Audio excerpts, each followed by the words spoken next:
Lancement officiel en Côte d'Ivoire du recensement économique des entreprises industrielles et établissements à travers le projet PAGEP. Les détails tout de suite dans cette édition. Du 19 au 20 septembre prochain se tiendra à Abidjan la 3e édition du Salon africain des assurances SADA, la digitalisation des services au cœur de ce rendez-vous. Et puis nous parlerons de logement, première édition du Salon de l'immobilier dénommé Immodays 2019, le 9 mai prochain à Abidjan. Voici pour les titres. Bonsoir à tous et merci d'être avec nous sur Business 24 Africa. À travers une convention d'appui technique signée le 29 juin 2018 avec le projet d'appui à la gestion économique et financière dénommé PAGEF, l'Institut national des statistiques est en charge de réaliser un recensement économique des entreprises industrielles et établissements en Côte d'Ivoire. L'objectif étant de permettre à l'État de disposer d'un répertoire national des dites entreprises afin de mesurer aisément la contribution du secteur industriel à l'économie ivoirienne. Daniel Kodjo et Richard Akeke pour le reportage.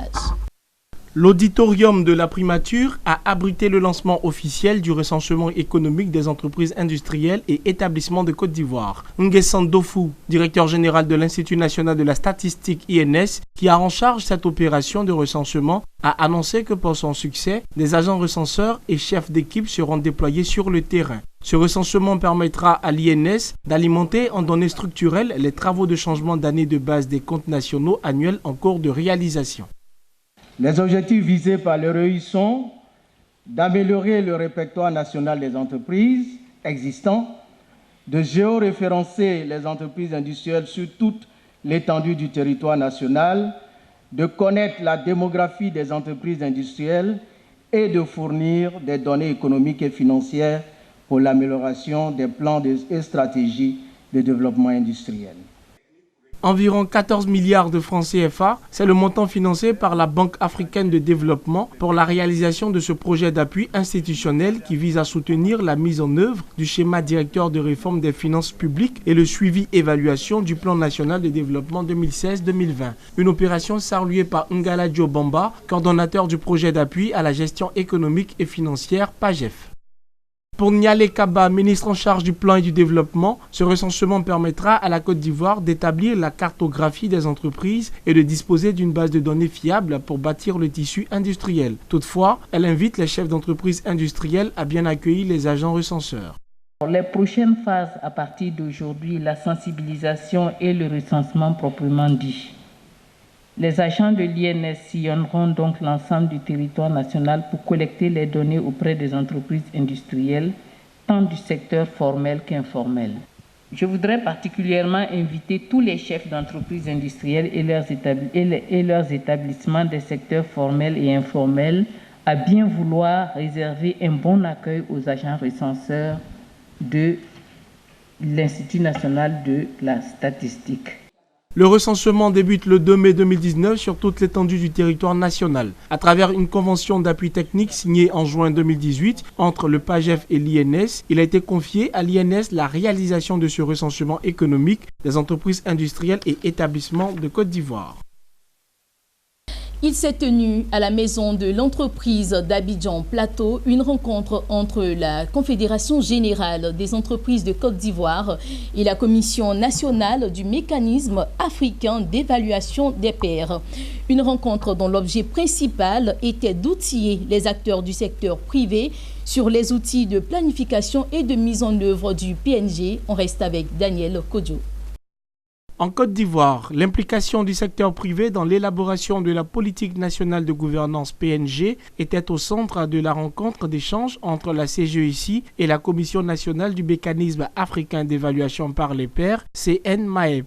Une implication qui nécessitait pour ces derniers à être outillés sur les rudiments de mise en œuvre du PNG à travers le processus MAEP d'amélioration de la gouvernance. En ce moment, le gouvernement, toutes les forces de la nation, toutes les composantes de la nation sont en train d'élaborer un programme national de gouvernance. Et bien entendu, le secteur privé a son mot à dire quand il s'agit de bonne gouvernance. La réunion d'aujourd'hui était consacrée à faire en sorte que toutes les structures qui sont représentées à la CGC puissent s'imprégner de la démarche et faire une proposition.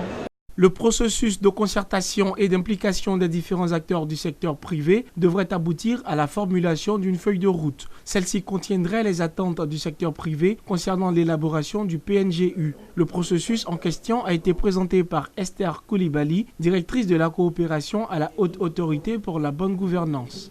L'État a compris que le secteur privé a besoin d'un engagement fort.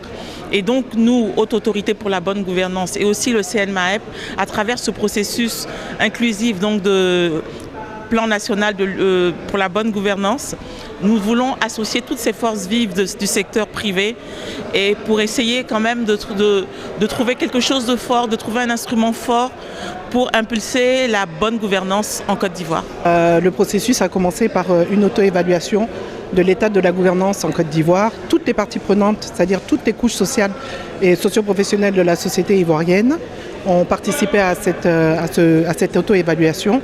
Donc pour pointer du doigt les maux en matière de gouvernance que connaît notre pays, mais également les avancées que notre pays a effectuées dans ce secteur. Le mécanisme africain d'évaluation par les pairs MAEP a été adopté en mars 2003 à Abuja. Il résulte d'un accord volontaire conclu entre les États africains pour évaluer et réviser systématiquement la gouvernance au niveau des chefs d'État afin de promouvoir la stabilité politique, l'intégration économique accélérée au niveau sous-régional et continental, la croissance économique et le développement durable. Place à l'assurance à présent. Du 19 au 20 septembre prochain, Abidjan va vivre au rythme de la 3e édition du Salon africain des assurances dénommé SADA.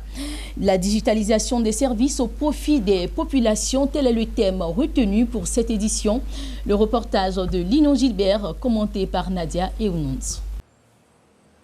La 3e édition du Salon africain des assurances, en abrégé SADA, aura lieu à Abidjan, à l'immeuble Kestable, au Plateau, du 19 au 20 septembre 2019. L'annonce est de Valérie Kwame, la commissaire du Salon, lors de la conférence de presse de lancement. Pour cette 3e édition, ce sont 2 jours d'échange sous forme de journées portes ouvertes qui sont prévues pour la valorisation et la promotion des produits des assureurs en vue de faciliter l'utilisation des services assurantiels par les populations. L'objectif de cette année est de promouvoir les produits des assurances auprès des populations et accompagner les acteurs du marché dans le processus de digitalisation des services. La 3e édition du SADA a pour thème la digitalisation de l'assurance. C'est un thème qui est d'actualité. Et si nous, Association des assureurs, nous avons décidé d'accompagner le SADA, c'est parce que nous savons quelle est l'importance aujourd'hui de la digitalisation dans tous les milieux, notamment dans celui de l'assurance, parce que nous ne pouvons pas faire autrement que d'y aller nous aussi. Ce que nous voulons lancer comme appel, c'est que la population vienne en tant que visiteur pendant le SADA 2019 pour participer, pour s'instruire, pour s'informer. Au-delà des acteurs du marché locaux, sont aussi attendus des exposants venus d'Afrique et d'Europe. Cette année, nous invitons des acteurs en digitalisation, comme on le dit, de l'extérieur qui viendront intervenir. Il y aura des acteurs même déjà en assurance sur le plan de l'Afrique qui déjà sont, en avance sur la digitalisation en assurance. Et il y aura beaucoup de panels qui vont vraiment porter l'information sur les différents thèmes. Le Salon africain des assurances, SADA, a été créé en 2017 en vue de créer une plateforme d'échange entre les acteurs pour la promotion des services des assurances. La Côte d'Ivoire va abriter le 9 mai prochain la première édition du Salon de l'immobilier dénommé IMODES 2019. Le but visé de ce rendez-vous est de professionnaliser et dynamiser l'immobilier dans sa globalité. Le reportage de Lucien Bokoua et Tima Traoré. Cette conférence de presse sur la première édition du Forum ivoirien de l'immobilier, IMODES 2019, a eu pour thème l'immobilier d'aujourd'hui. Il va se tenir le 9 mai prochain en Côte d'Ivoire. C'est un événement B2B où acteurs et investisseurs vont parler des problématiques spécifiques. Ce rendez-vous d'experts et prestataires se veut un cadre d'atelier pour répondre aux besoins bien ciblés d'avance. L'objectif clé de ce forum annuel est de professionnaliser et dynamiser l'immobilier dans sa globalité avec des stratégies de développement. Rencontrer des acteurs, des investisseurs et des prestataires qui interviennent sur le secteur, trouver de nouveaux partenaires et des fournisseurs fiables, accéder à de nouvelles technologies numériques mises au service de l'immobilier, obtenir des informations stratégiques essentielles au développement de vos projets immobiliers, tirer profit des expériences et meilleures pratiques dans le secteur, promouvoir toute entreprise évoluant dans l'immobilier en Côte d'Ivoire et surtout être acteur et moteur du développement et de l'assainissement de l'immobilier en Côte d'Ivoire. Cette première édition du salon annuel IMODES 2019 va réunir une centaine de participants sur initiative de Tiwandi. Tiwandi est une entreprise de communication et de gestion de projets immobiliers basée à Abidjan, Côte d'Ivoire, avec 10 ans d'expérience. Et on parle de TIC à présent, le groupe Hightech, groupe spécialisé dans la fourniture de matériel et de solutions informatiques, a célébré ce vendredi à Abidjan son 15e anniversaire. Moment pour les responsables du groupe Hightech et ses partenaires de faire le point sur le chemin parcouru 15 années durant, mais surtout de se projeter dans l'avenir. Le reportage est signé Mondésir Nascimento et Richard Akeke.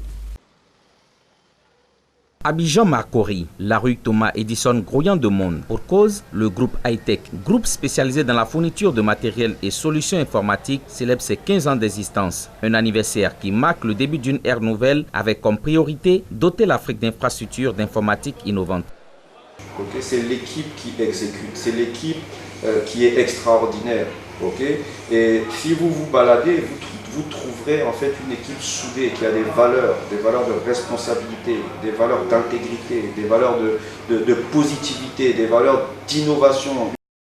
La célébration de cet anniversaire a vu la présence de plusieurs fournisseurs et constructeurs, notamment Dell EMC et Asus. Pour eux, Hightech s'est positionné comme plateforme incontournable en Afrique, tant au niveau du software que du hardware. Selon eux, s'engager avec Hightech, c'est travailler pour une véritable transformation digitale en Afrique. Cette collaboration entre Dell EMC et Hightech remonte à quelques années déjà. On a de belles réalisations derrière nous et je suis ravi de faire part de cet anniversaire des 15 ans de Hightech. J'ai rencontré Hightech et on s'est trouvés. Tous les ingrédients étaient réunis, donc je voulais absolument un partenaire solide, structuré, qui allait m'aider à lancer la marque sur le marché africain. Et avec comme objectif qu'il n'y ait pas de décalage entre l'Europe et l'Afrique. Donc je voulais ouvrir accès à toutes les nouvelles technologies en Côte d'Ivoire, en Afrique du Nord, au même moment que l'Europe. Il était très important pour nous d'être à ce 15e anniversaire d'Hightech Group. Nous sommes heureux de travailler avec cette bonne compagnie. Nous avons échangé sur les conditions de développer notre partenariat. C'est notre mission ici en Afrique et en Côte d'Ivoire, développer les affaires avec nos partenaires.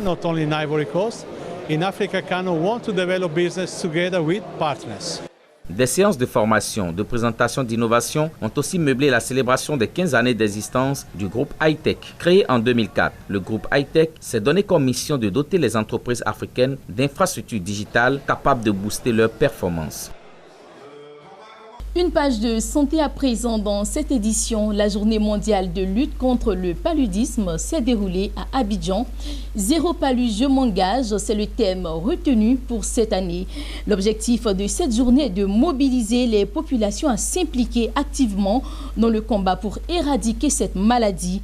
Le mal qui fait plus d'1 million de décès dans le monde selon l'OMS. Le reportage de Lucience Bokoa et Eliane Kwasi. Zéro palu, je m'engage. C'est la thématique autour de laquelle les acteurs et partenaires de la santé ont réfléchi. Cette énième célébration de la journée mondiale contre le paludisme en Côte d'Ivoire vise à réduire considérablement les effets néfastes de la pandémie et à mener les populations à s'impliquer dans la lutte contre le paludisme. C'est avec joie même que j'ai reçu cette moustiquaire et je pense bien que c'est pour le bien-être de moi et mon bébé qui va naître. Et sensibiliser aussi les femmes à venir au centre de santé pour pouvoir prendre aussi des moustiquaires. Les différents acteurs, ONG et partenaires de la santé ont pris un engagement, celui d'œuvrer de concert pour rendre le cadre de vie agréable et réduire le paludisme en Côte d'Ivoire. Nous avons voulu lutter contre un phénomène qui est le déversement des eaux usées dans la nature. Il y a certaines pratiques qu'on constate, puisque partout il n'y a pas d'assainissement public, il y a des assainissements autonomes et il y a des fosses septiques qui laissent couler l'eau dans certains propriétaires qui laissent couler l'eau des fosses septiques dans la rue. Et cette eau-là peut rendre les gens malades. Le ministère en charge de l'environnement et du développement durable est partie prenante de cette journée. Puisque le palu, sinon le paludisme, provient d'un moustique qui pique l'individu. Et ce moustique-là naît dans un milieu insalubre. C'est pourquoi nous avons initié de grandes actions, notamment l'opération Grand Ménage, qui invite les populations à nettoyer leur cadre de vie. Aujourd'hui, nous avons procédé à une sensibilisation en collaboration avec la mairie de Yopougon, le ministère de l'Assainissement et de la Salubrité, le ministère de l'Environnement et du Développement durable à sensibiliser les populations contre le paludisme. Alors, il faut qu'ils aient un cadre sain, il faut également qu'ils puissent lutter contre la prolifération des nids de moustiques. Pour la représentante du district sanitaire de Yopougon, si les symptômes du paludisme sont découverts, ces conseils pratiques sont utiles. Les signes cliniques du paludisme, c'est-à-dire quels sont les symptômes, qu'est-ce que le malade ressent dans son corps qui fait penser au paludisme. C'est d'abord le corps qui chauffe, qu'on appelle la fièvre, les maux de tête appelés céphalées, le manque d'appétit, les vomissements, les courbatures, la fatigue générale. Et devant ces signes-là, les patients sont appelés à aller le plus rapidement possible dans un centre de santé. Selon l'OMS, Organisation mondiale de la santé, en Côte d'Ivoire, sur 110 consultations par jour, 40 cas de paludisme sont dépistés et 1,5 million de décès sont causés par le paludisme dans le monde chaque année. Zéro palu et démontage. Zéro palu et démontage. Les loteries du continent, à travers l'Association des loteries africaines, ont décidé de réfléchir sur les paramètres juridiques et fiscaux de leurs activités. Il s'agit pour les leaders des jeux de hasard en Afrique de partager leurs expériences, mais surtout de moderniser le secteur au regard des tests de loi, les régissants qui sont devenus obsolètes. Le reportage de Franck Kwasi, Marius Seri, commenté par Nadia Eounoud. Un séminaire juridique et fiscal pour traiter des aspects liés à la réglementation des loteries africaines. C'est le sens de la rencontre initiée par l'Association des loteries africaines ALA qui s'est ouverte mercredi dernier à Abidjan Plateau. Réunissant des directeurs généraux et des experts, ce conclave est un partage d'expériences en matière de régulation dans le domaine des loteries afin que les participants puissent s'approprier les différents modèles fiscaux adoptés à leur secteur. Les régimes fiscaux, en général, ce sont des régimes fiscaux de droit commun. Or, les loteries ont une spécificité, c'est qu'ils interviennent très souvent dans le domaine social, dans l'éducation, dans la santé, pour aider les gouvernements. Alors, quand nous faisons des actions sociales, nous sommes imposés au même titre que les sociétés privées. Ce qui ne nous semble pas normal, puisque je donne un exemple. Si par exemple chez moi je prends en charge des malades qui ne sont pas en mesure de se prendre en charge, ou si je construis une salle de classe et que je donne la salle de classe à une école déterminée, ce que nous faisons, les dépenses que nous avons engagées ne sont pas considérées comme des dépenses déductibles et donc ils sont imposés, ce qui nous semble assez lourd compte tenu de la spécificité de nos sociétés. C'est pourquoi nous avons à peu près des régimes fiscaux identiques. Nous voulons réfléchir ensemble pour suggérer à nos gouvernements respectifs des régimes un peu particuliers. Pour le pays hôte, la Côte d'Ivoire, c'est un plaisir d'accueillir un tel événement. Le premier responsable de la Loterie nationale a souhaité que les travaux permettent aux loteries du continent d'avancer vers de meilleures pratiques en ce qui concerne la réglementation fiscale. Ce d'autant plus que les enjeux sont importants pour ces sociétés qui très souvent sont soumises à des textes de loi qui sont dépassés et pas adaptés. Des entreprises confrontées à des défis similaires exacerbés par la révolution des technologies de l'information. Depuis 1970, date de la création, par exemple, de la Loterie nationale de Côte d'Ivoire, les tests n'ont pas beaucoup évolué. Donc il s'agit aujourd'hui pour nous, nous sommes déjà dans le processus même, de faire en sorte que notre réglementation soit en adéquation avec l'évolution du secteur des jeux en Côte d'Ivoire. Les experts ont instruit l'assistance et relevé la nécessité d'adapter constamment le dispositif légal aux mutations rapides. Ce, dans le but de protéger le consommateur et combattre les pratiques illicites. Aujourd'hui, le PMU, les paris sportifs, le loto et autres jeux virtuels ont pris le pas sur la loterie classique. Par conséquent, les pouvoirs publics devraient procéder à l'actualisation de la loi pour l'adapter au contexte nouveau, notamment afin d'assainir l'espace jeu, faire face à la concurrence et accroître les performances des loteries nationales. Après Abidjan, rendons-nous à Adzopé où la Fondation Jeunesse Numérique a lancé un projet de formation gratuite sur l'entrepreneuriat numérique en Côte d'Ivoire. 300 jeunes de la région de Lamé ont bénéficié de cette formation, découvrant ici un vaste champ d'opportunités pour l'insertion socio-professionnelle. Le reportage de Daniel Kodjo. Après 2 jours de cours intensifs sur l'entrepreneuriat numérique, 300 jeunes, dont 160 filles et 140 garçons, tous issus de la région de Lamé, ont reçu les quelques rudiments pour se lancer dans l'auto-emploi. Cette initiative de la Fondation Jeunesse Numérique a été appréciée de tous les participants. Au sorti de cette participation, on constate que nous acquérons beaucoup de choses. Étant analphabète, on peut dire dans le domaine de l'informatique, et dans le domaine de l'entrepreneuriat en quelque sorte, on a appris beaucoup. La formation était très bien. Donc je veux dire que concernant la formation, ce que j'ai appris, ça me suffit déjà. Les 31 régions du pays vont bénéficier de ce projet de formation gratuite sur l'entrepreneuriat numérique, une action à inscrire dans la lutte contre le chômage et la pauvreté des jeunes. Nous étions dans la région de Lamé ces 2 derniers jours pour la caravane Jeunesse Numérique. Les objectifs de la caravane Jeunesse Numérique sont de sensibiliser à l'entrepreneuriat numérique et de donner les bases en informatique, programmation informatique, robotique, entrepreneuriat et éducation financière également. Nous nous apprêtons à lancer le nouvel appel à projet de la Fondation qui visera le recrutement de plusieurs projets innovants qui seront accompagnés pendant 1 an. 6 mois d'incubation et 6 mois d'accélération pour les projets les plus matures. Présent à la clôture de cet atelier, le président du conseil régional de Lamé, Patrick Hachi, a salué le partenariat entre la Fondation Jeunesse Numérique et son conseil régional avant d'inviter les jeunes des départements d'Akoupé, Adzopé, Alépé et Yakassé à Tobrou à une utilisation saine du numérique. Tellement honoré que le ministère en charge du numérique ait pris l'initiative de choisir à Adzopé, capitale de la région de Lamé, comme l'une des étapes de la caravane du numérique. Parce que, comme vous l'avez vu, il y a un énorme enthousiasme, un énorme intérêt de la part des jeunes.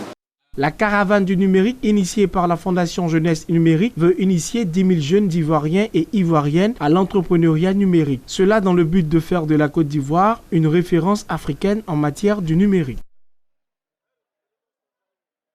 Voilà donc qui devrait réjouir la jeunesse de la région de Lamé. Fin de cette édition. Merci à vous de nous avoir suivis.